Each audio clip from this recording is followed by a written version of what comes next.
we cannot extrapolate from Dr. King's position on Vietnam that he would not support Ukraine or not support aid to Ukraine. How could we extrapolate that? These wars have none of the same characteristics. These wars are not the same. I am going to strangle the producers of this camera on camera, but there will be no evidence because the camera will go out. So Martin Luther King Day has come and gone, which, by the way, I believe Lindsey Graham voted against Martin Luther King Day and he's still in office. Or was it Mitch McConnell? Did Lindsey Graham vote against Martin Luther King Day? Martin Luther King Day vote. Did he vote against it? Who are the people who voted against Martin Luther King Day? Was it Mitch McConnell? I think it was Mitch. So there's still people in office who actually voted against Martin Luther King Day, which is a little weird that there's still people in office who actually voted against Martin Luther King Day being established, that they're still elected, that they're still in power. Corrupt. Hey, thank Anon for giving Zero a tier 1 sub. Look at that. Doesn't even want the credit. And Jesus wept. Anyway, so I appreciate the tier 1 sub, but besides the fact that I could probably go on and on about the strangeness of the fact that there's still people in office who voted against the creation of Martin Luther King Day. Dick Cheney's no longer in office, but there's still some in office. I instead want to talk about the use of Dr. King against Ukraine, which is kind of strange, kind of weird. I've also seen people use Dr. King in favor of Ukraine, against Ukraine. I don't know where this kind of came from, where we're gonna make Martin Luther King Day about Ukraine as well. I mean, I've seen Ukraine blamed for a lot of stuff. My camera went out. Sorry, my camera's broken. I'll have to fix it in a second. I've seen Martin Luther King Day, Ukraine be used to complain a lot of stuff. I've seen homelessness blamed on Ukraine. I've seen drug abuse blamed on Ukraine. I've seen crime blamed on Ukraine. I've seen the economy blamed on Ukraine.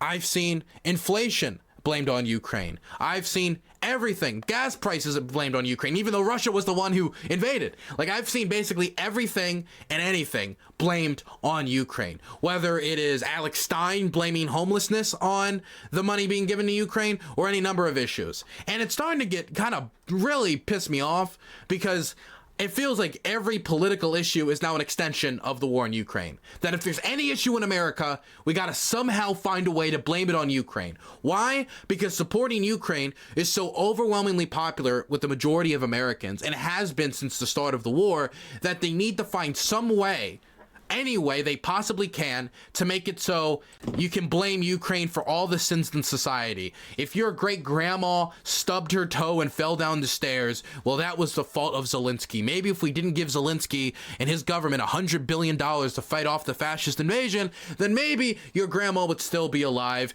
and maybe all the rapes and murders and child sex trafficking of the world would stop, if only Ukraine was to surrender and we were to abandon them to their erasure and the destruction of their nation state. Basically everything gets blamed on Ukraine. And so apparently Martin Luther King Day from Breakthrough News, and I saw the Party for Socialism and Liberation also talking about this, has decided to make Martin Luther King Day their big event and their big stuff about it to be about the war in Ukraine. Specifically, the idea that we need to stop sending weapons to Ukraine, stop sending Ukraine aid, and we need to push Ukraine to negotiate, force them to negotiate, force them to give up their land, force them to give up Crimea, Donetsk, Luhansk, Kherson, and Zaporozhye, give up 5 oblasts, sign them away to occupied territory, because that's what Dr. King would have wanted. Dr. King would have wanted Russia to annex all that land and for us to stop sending weapons because people are dying.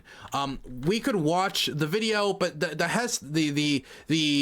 general gist of the video, we don't need to watch all 6 minutes 40 seconds of this. The general gist of the video from Breakthrough News, and we can just read the text on top to get the idea of it. If you want to go watch it yourself, you can.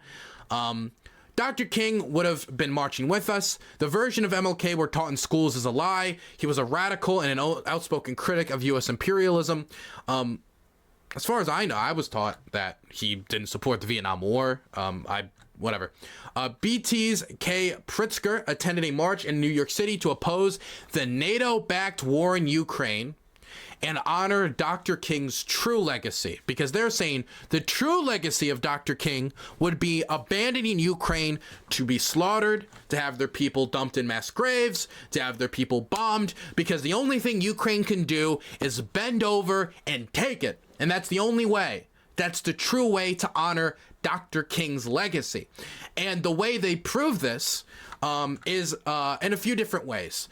For example, the Defense of Ukraine, the government account, tweeted out a message about Dr. King on Martin Luther King Day.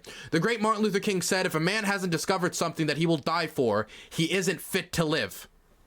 Huh. You know, that's actually a pretty good quote. I think that actually summarizes the Ukrainian struggle pretty well, where the vast majority of Ukrainians are willing to fight and die to defend their country because they don't want to end up in a mass grave.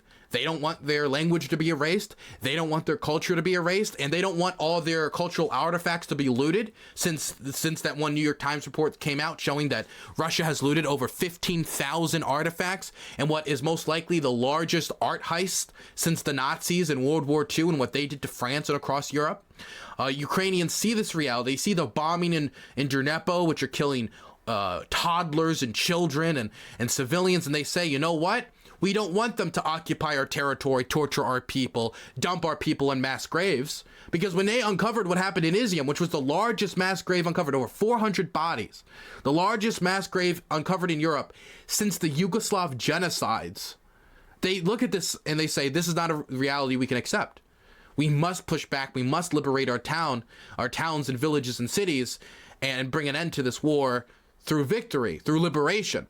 And Dr. King was a big supporter of liberation struggles. He was a big supporter of the idea that Africa should be able to rule itself, that there should not be colonial rule of African people throughout Africa.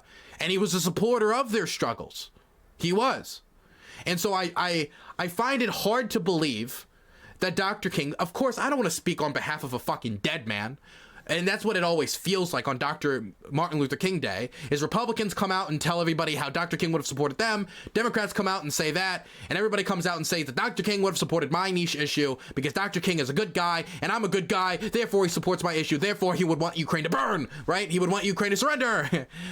It's ridiculous. And I don't want to say what Dr. King would have believed, but I think saying that it's a done issue, that Dr. King's position would be, oh, he, is against Ukraine all getting weapons to defend themselves, when he is perfectly willing to say that people should be willing to die for a cause they believe in, which is what the Ukrainians, all polling data suggests, that like over 80%, like 88% of Ukrainians don't want to give away their land, don't want to make territorial concessions. They are willing to die for it. They are following through with this Dr. King quote here. But if you look at people like Michael Tracy, they're going to bring up Vietnam. Here's an example. He also called for a unilateral ceasefire to be declared in Vietnam and to hope that such an action would create the atmosphere for negotiation, and he denounced the US for continuing to pour every new weapon of death into their land. But maybe you guys missed that speech. So, first off, I do not think that we can bring the war in Vietnam and apply that to the war in Ukraine, because we were in Vietnam trying to stop the Vietnamese from the North Vietnamese from creating a communist government in Vietnam. And it was a war against communism. It wasn't a war against like the Vietnamese having a nation state. It wasn't a war saying Vietnam isn't real. Vietnam is like a fake country and we gotta like, what we were doing in Vietnam was trying to stop the spread of communism, and we were killing millions of people doing it with horrific bombing campaigns. That's why Dr. King didn't want us there. But if you change the roles to, there is a nation state invading Ukraine, which is Russia, which wants to destroy Ukrainian culture. It is looting Ukrainian art and Ukrainian, Ukrainian statues and history. It is filling up mass grave full of Ukrainians. They are engaging in torture, rape, and all untold destruction. And their goal, their stated ideological goal, is the destruction of Ukraine as an idea. Dmitry Medvedev said Ukraineness is a disease of the mind, Ukraine is an artificial state, and it doesn't deserve to exist. It's not a real country. It was created by Lenin. This is a different type of war than Vietnam. We cannot extrapolate from Dr. King's position on Vietnam that he would not support Ukraine or not support aid to Ukraine.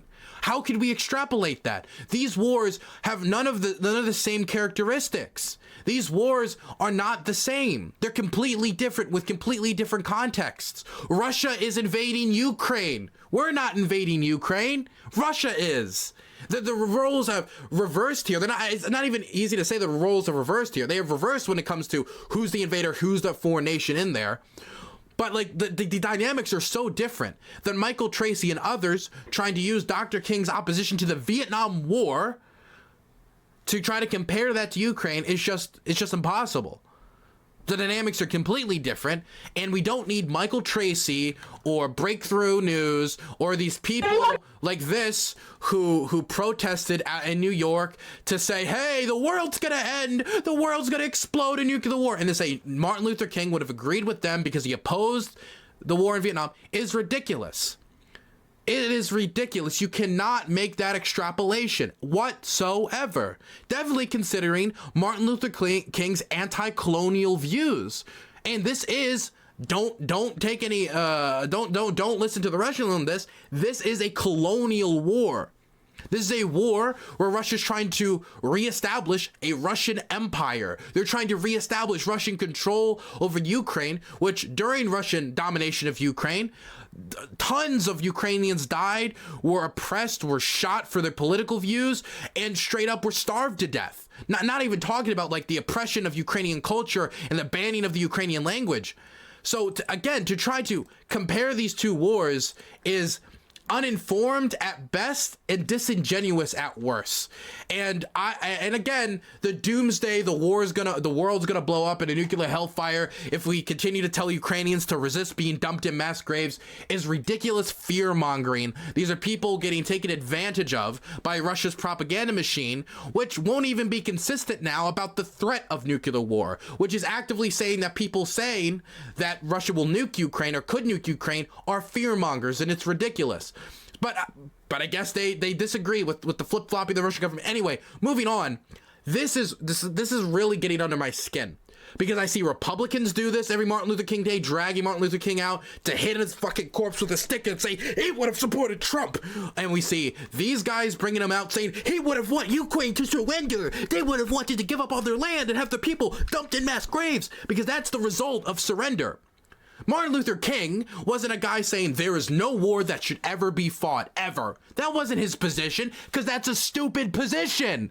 And Martin Luther King wasn't a knuckle-dragging moron. He was a pretty intelligent guy. So I do think that Dr. King, not speaking for him, could have seen that there was some pretty nuanced differences between the war in Vietnam and the Russian invasion of Ukraine when it comes to the United States' role in the conflict.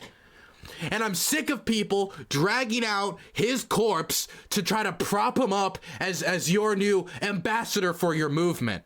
But because the anti-Ukrainian protests and the anti-Ukrainian views of a lot of people are very, very, very, very, very unpopular, these guys' views are so unpopular that the only way they can even attempt to make it seem like they have some strains of sanity is if they get an ambassador that everyone likes, like Dr. King. But they couldn't do it while he was alive, so they're trying to do it post-mortem like a puppet, dragging his corpse out like a puppet, making him dance for him.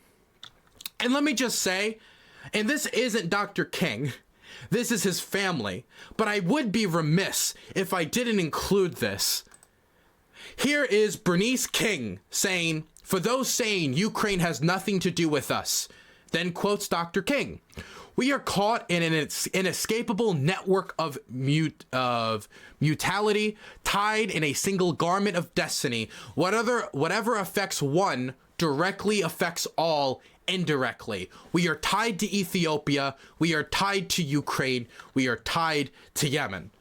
So, again, considering he believed that people had causes to die for and that was righteous, and believing that we are tied with all of the world, and we are interconnected. A very globalist view, by the way. Martin Luther, oh my God, I don't want to drag out his corpse to say Martin Luther King was a globalist, but, you know, here's his quote.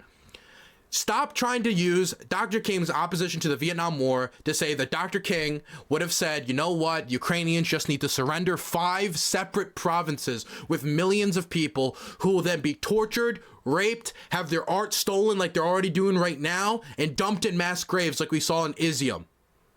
Do you think Dr. King would have said John Brown, the person who organized a slave rebellion, because he engaged in violence, he was a monster, he was a ruffian, I hate John Brown, he should have protested peacefully? No, because Dr. King isn't a moron, and he can look at the nuance between the peaceful protest he engaged in and the circumstances that John Brown, who organized a slave revolt, found himself in.